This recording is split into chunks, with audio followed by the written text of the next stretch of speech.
Well, this is kind of a revolting development. I do believe my engine has a nod rocking. When it starts, when it's cold, it has a real loud knock, and then it goes away. And it doesn't have an oil pressure gauge. I'm going to set the camera in there and watch the gauge when I start it out here and see if, you know, it takes it a minute to build oil pressure, but it don't have a gauge. It just has an idiot light. So, I think I'm just going to go ahead and scoot you guys in here real close so you can hear it real good. Kind of disappointing, you know, but it is what it is. I'm not going to use this motor, but I was hoping somebody could. You know, it's kind of unique and would make somebody a rat rod engine. Anyway, yeah, it knocks and then it goes away. And it sounds pretty deep and deep and loud, you know, but then it goes away and you can't hear anything. And when you listen with the stethoscope down on the bottom end, you don't hear nothing. Once it goes away, it goes completely away. The only thing you can hear with that thing, you can put that stethoscope all over the engine. The only thing you'll hear is a little bit of tapping noise over on this one side.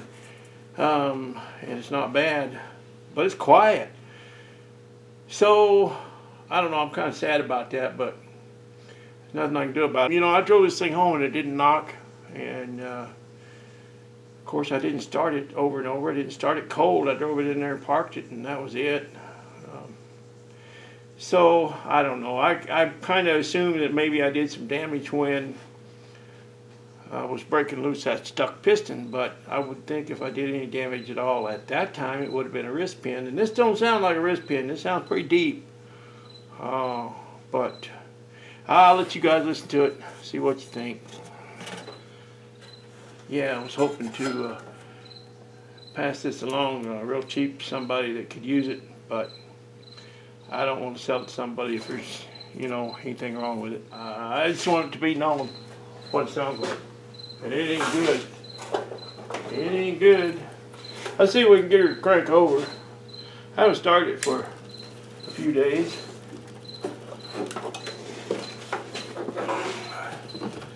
Give it a little squirt. Couple of squirts.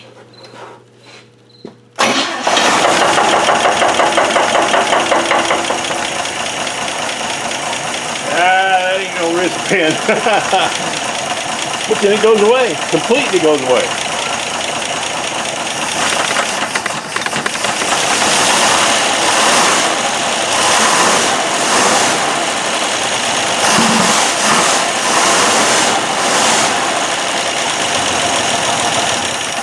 Usually if it's a rod, you rev it up like that and then let off of it, you hear it. And you can't hear it anymore once it goes away.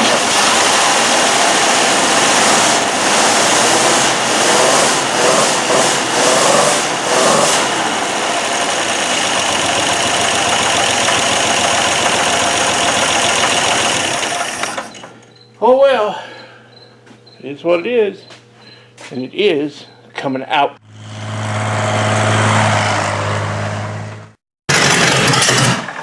I don't know about this.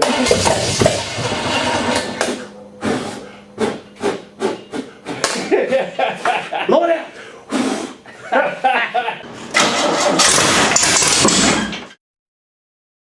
Whoa! I do believe my pants are on fire.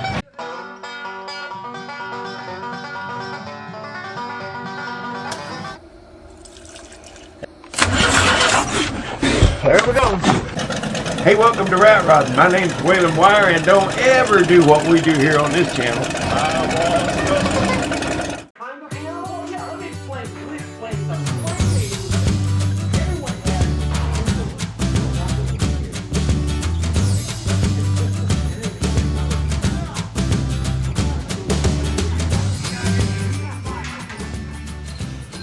By the way, if y'all noticed I got my hair done.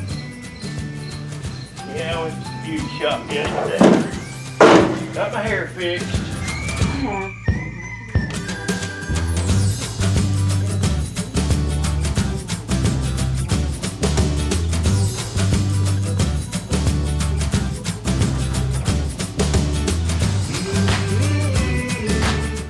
I'm getting ready to drop the drive shaft, but I thought I'd show you guys something first. I'm really digging the little the little overload spring pads here, little wooden pads to kind of, you know, build it up a little.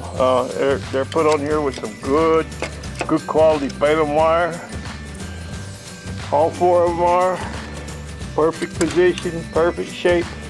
So if you start to lose the arc in your overload springs, well, you just put a little wooden pad on each end, and that'll take up the slack. I'm digging it. Alright.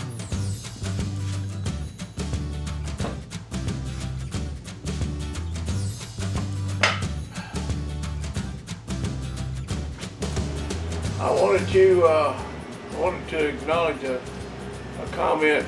I think by now probably about 28,000 people watched that last video, and one guy caught this. Well, he's the only one that said anything. There's probably more guys noticed it, but I mentioned that this was the '63 GMC, and my buddy Darren's over here, and he said, "You sure about that?" And I go, "No, I'm not sure about anything. You know, I don't know. I just got that in my head and I ran with it." But he said, "Well, it's either a 64, 5, or 6 because it's got the wing window here, and you know, the '63's got that wraparound windshield. They done away with this pillar. Well, they didn't do away with it, but they changed the angle of it to angle back. That windshield wraps around here, comes around like that." Old Jimmy Hoff out there, I know he's a '63. I went and dug out the title on this thing. Sure enough, this is 1965. So I stand corrected, as I often do. Well, I was talking about that other truck the other year, a '65, having the wing window. Well, this has a wing window too, but you see what I mean about how this A-pillars angle back instead of forward like this, and the windshield wraps around. So it's a little bit different design. I guess they were just trying to clean up that line of sight, you know, get that A-pillar out of the way, and then apparently they decided it wasn't a big deal because they went back to the other direction with it.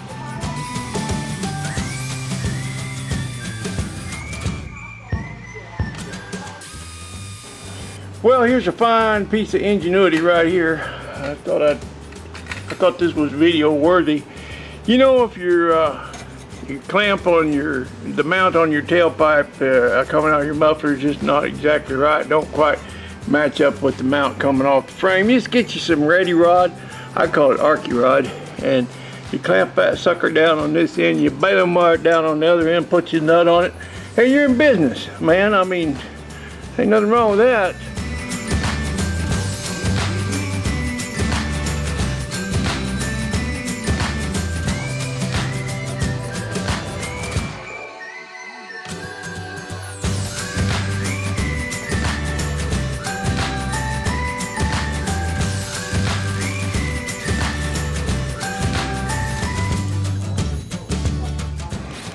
Okay, we got some more engineering work going on here with the clutch fork. We got the spring, clutch spring, but it's a little short. Probably came off the front door, screen door, but so we got a spring extender that goes down through here, comes around behind the clutch fork and back through that hole right there. But just to make sure that it don't come out of that hole, we got a piece of baling wire on the end of it and got it tied off there, and it serves a dual purpose. It also serves as a cotter pin in this rod here to keep that from coming out of the lever, the clutch lever. So yeah, got some pretty good engineering going on there. I like it. If I drink beer, I'd drink beer with this guy. Well, this is kind of a revolting development. I'm right in the middle of my project here, and we got a power outage. When I lose my phone, or when I lose the power, I lose my computer, and when I lose the computer, I lose my Wi-Fi, and when I lose my Wi-Fi, I don't have a phone. So I have to drive down the driveway down to the gate, and I can get a signal down there. So if I ever have a power outage at the same time a car falls on me up here, I'll be in a world of hurt, won't I? Anyway, I went down and called the neighbors and make sure it wasn't just me, and they go, "Nah, theirs is out too." So I'm gonna keep going until my my little lights run out of batteries around here, and hopefully by then it'll be back on. I can open the doors and get a little light in here.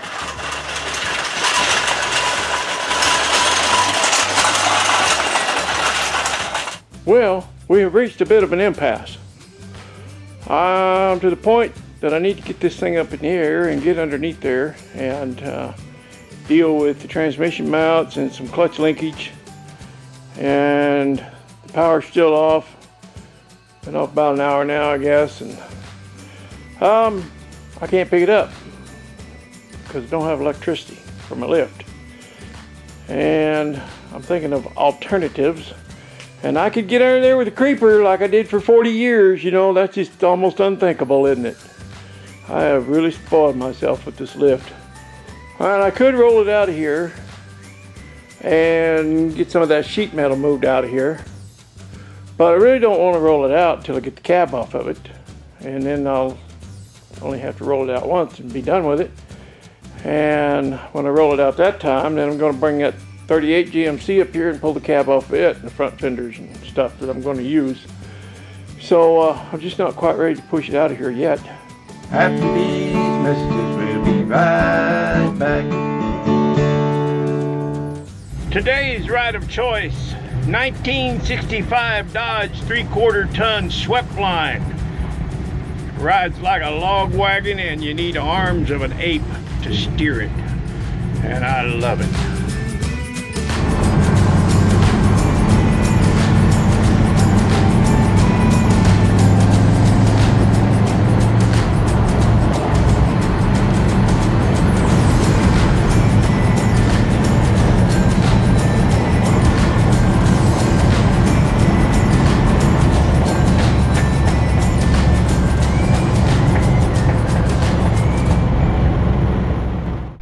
You have new size and new toughness in a brand new Dodge, but all at the old low price, better than anything offered by competition, and the biggest bargain yet.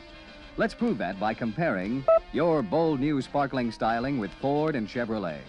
Compare your big full-width grille and new single headlights with the front-end look of Ford and Chevrolet. I say we win going away. From the side, it's easy to see that we win big with the look of our new full-length molding. From the rear, again, there's no comparison. They don't even come close to your swept line. But now, let's look inside. Here's the all-new Dodge Deluxe interior, offered in 3 color choices. Note the rich appearance of trim and sparkling bright work on the instrument panel and controls. But now, let's check your new toughness and compare it with Ford and Chevrolet. Dodge uses a heavy-duty truck-type solid I-beam front axle. In our opinion, this is the most rugged and dependable kind of axle for truck-type service. Chevrolet light-duty trucks use independent front-wheel suspension with a coil spring at each wheel. Ford has a new front suspension system called twin I-beam. It is not a solid front axle and uses coil springs. It is limited to 1/2 and 3/4 ton trucks only. As yet, this system has not been proved by long usage. In our opinion, the best answer to the question of which front suspension is best is this. We now return to our regular scheduled programming. Well, it is a beautiful Friday afternoon here in the turnbuckle of the power belt of the Great Northwest on the eastern slope of the Cascade Range alongside the Columbia River, even when the power's out. But I sure do need the power on to use my lift, and I'm itching to get after it, but I just can't right now. So I guess I'll get on the tractor and go down and mow along the driveway, and maybe by the time I get that done, maybe it'll be cooled off enough I can go weed the garden boxes out there. There's just always something to do around here, I tell you. Actually, I never ever catch up. I just, I just have to do what I can and let the low end drag. All right, I'm gonna go mow and pull some weeds, and hopefully the power will come back on. Whenever it does, I'm going to be out there. No matter what time it is tonight, when that power comes on, I'm going to be in that shop. Guarantee.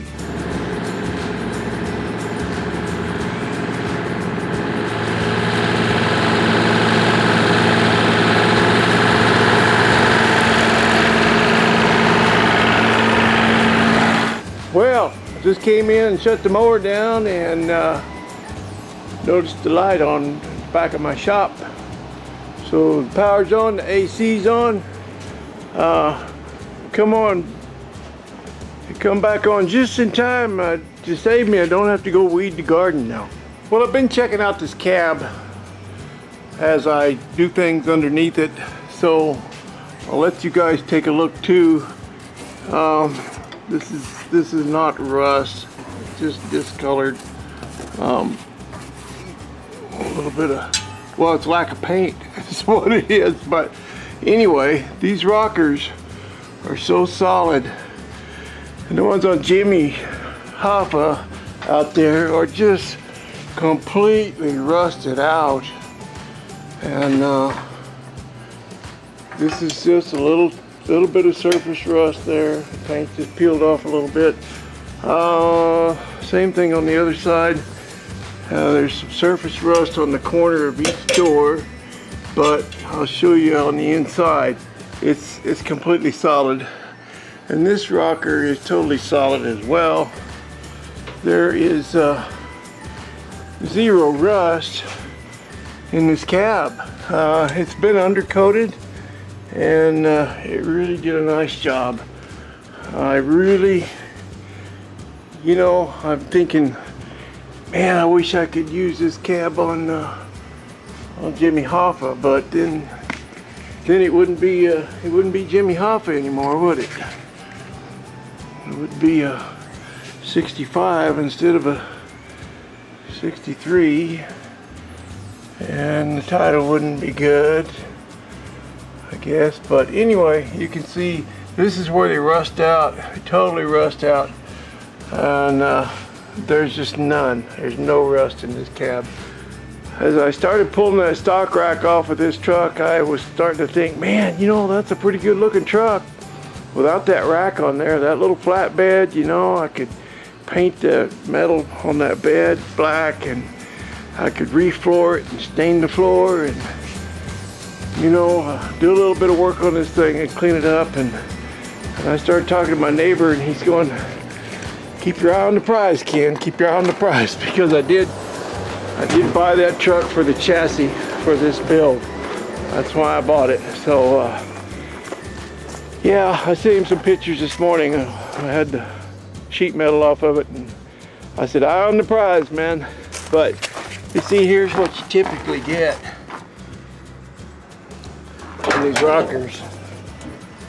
And I don't know if you can see that. I can't see my viewfinder. Yeah, you can see that.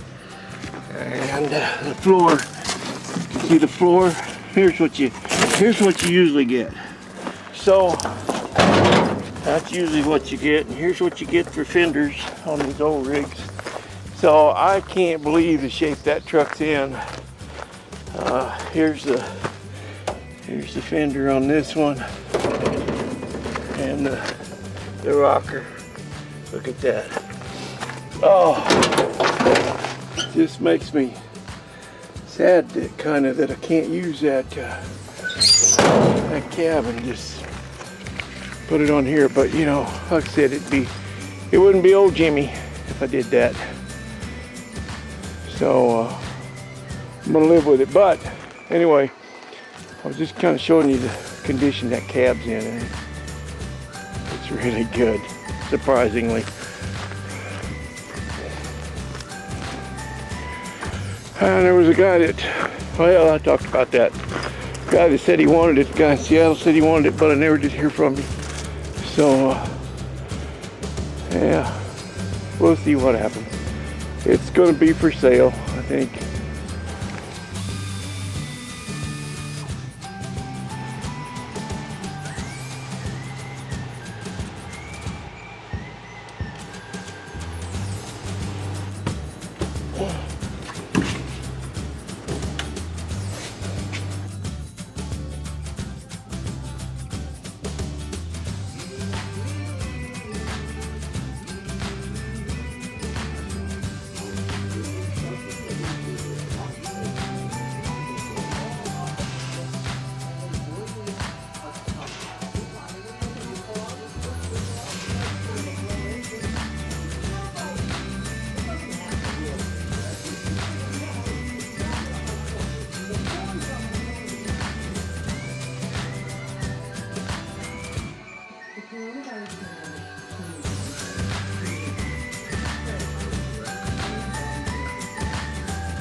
needed a new rack joint.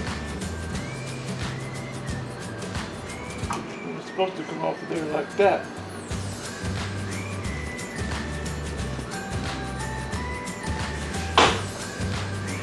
It didn't need a new one. It does now.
The other night when I was driving that truck in, without any lights and no brakes, there was a good comment the guy said. He said, if the brakes won't stop you, something else will. Boy, that's for sure.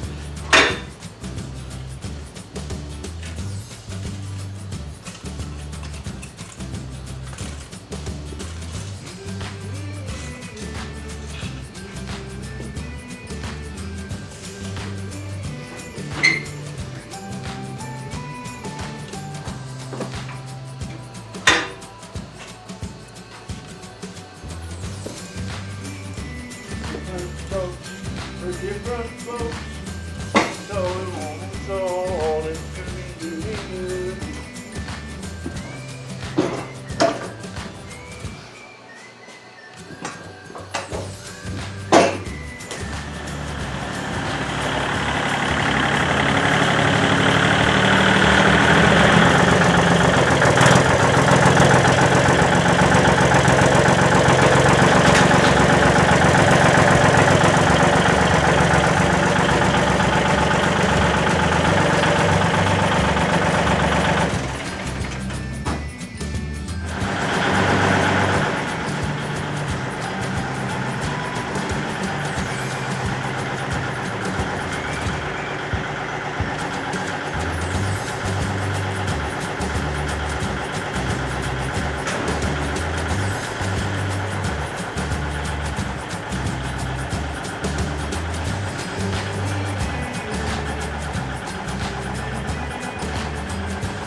Well, the next thing I need to do is, the next couple things, I need to get that transmission out of here.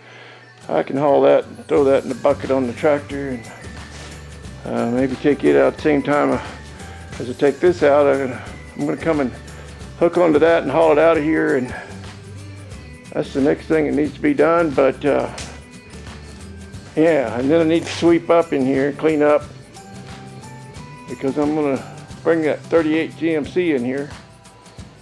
First I got to get that sheet metal out of here, but you know, you just got to find a quitting place, or a place to at least slow down and get a little sleep, you know. So oh, what time is it? It is, yeah, it's 11:30. I woke up at 5:30 this morning, and I've pretty much been a fox on the run ever since that time. So I'm gonna shut her down, but I'm gonna tell you guys something, I mean it. I appreciate you.